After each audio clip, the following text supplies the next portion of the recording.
ఒకరినని ఏం లాభం? ఇప్పుడు బర్మాలో ఉండగా నేను చేసిన పొరపాటు ఇప్పటికీ నన్ను నా బిడ్డల్ని వెంటాడి వేధిస్తూనే ఉంది.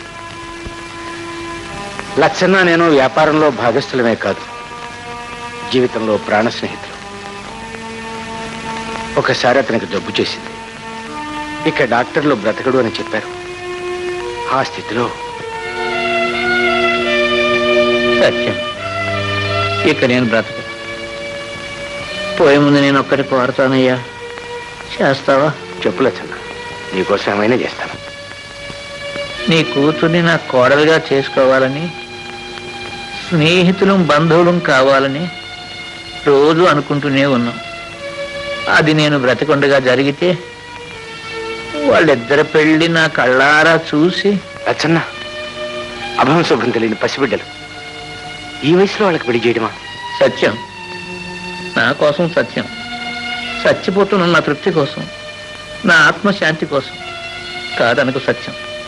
ఏ క్షణాన పోతానో నాకింకే కోరిక లేదు సత్యం. నా బిడ్డల్ని అల్లుని చేస్తే ఏ దిగులు ఉండదు, హాయిగా కళ్ళు మూస్తాను. కాదనకు సత్యం, కాదనకు. మాట్లాడవేమయ్యా, మనం మాట వరుసకు అనుకోలేదయ్యా, మనసారా అనుకున్నాం.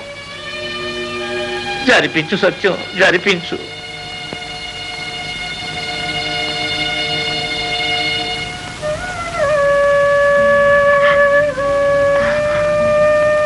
అన్నయ్య,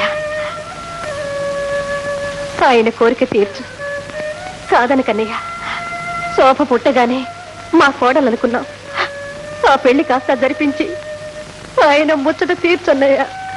నా ప్రార్థన కాదనకన్నయ్య. అలాగేనమ్మా, అలాగే.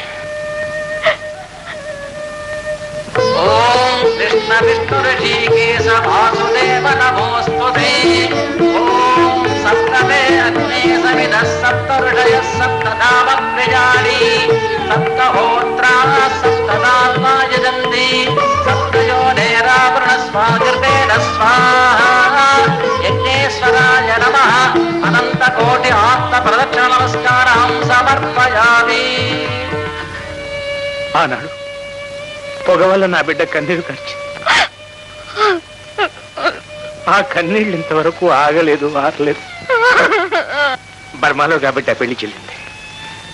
కనీసం మా దేశంలో అయితే చట్టమైన అడ్డుపడి నా బిడ్డ బ్రతికిలా బండలు కాకుండా కాపాడి. విధి, అంత విధి. లేకపోతే రోజులు కాదు కదా, కనీసం గంటలైనా బ్రతకడు అనుకున్నవాడు ఇలా బ్రతుకు కదా. అది సరేనయ్యా, ఆయుర్దాయం ఉంది, బ్రతికాడు. అంత స్నేహితుడు, అంత బతిమాలుకున్నవాడు ఇంత కఠినైపోయాడే. డబ్బండి, డబ్బు. బర్మా నుంచి తిరిగి వచ్చిన తర్వాత ఆయన విజయనగరం చేరుకున్నాడు. మేము ఈ ఊరు వచ్చేసాం. ఆ తర్వాత ఆయన కోటీశ్వరుడయ్యాడు. మేము ఉన్నది కరగబెట్టుకున్నాం. ఇప్పుడు ఆయన ఉన్న అంతస్తుకి, ఐశ్వర్యానికి మేము తగిన వాళ్ళం అయిపోయాం. అందుకని తానుగా కోరి చేసుకున్న సంబంధాన్ని కాదంటాడా? కట్టిన తాళి తెంచేయమంటాడా? ఆ మాట అనలేక 1,00,000 రూపాయల కట్నం ఇమ్మంటున్నాడు. కట్నం ఇచ్చుకోలేక పెళ్ళైన పిల్లని ఇంట్లో పెట్టుకుని పెళ్లి కావాల్సిన పిల్ల జీవితం గురించి ఇలా ఏడుస్తున్నావు.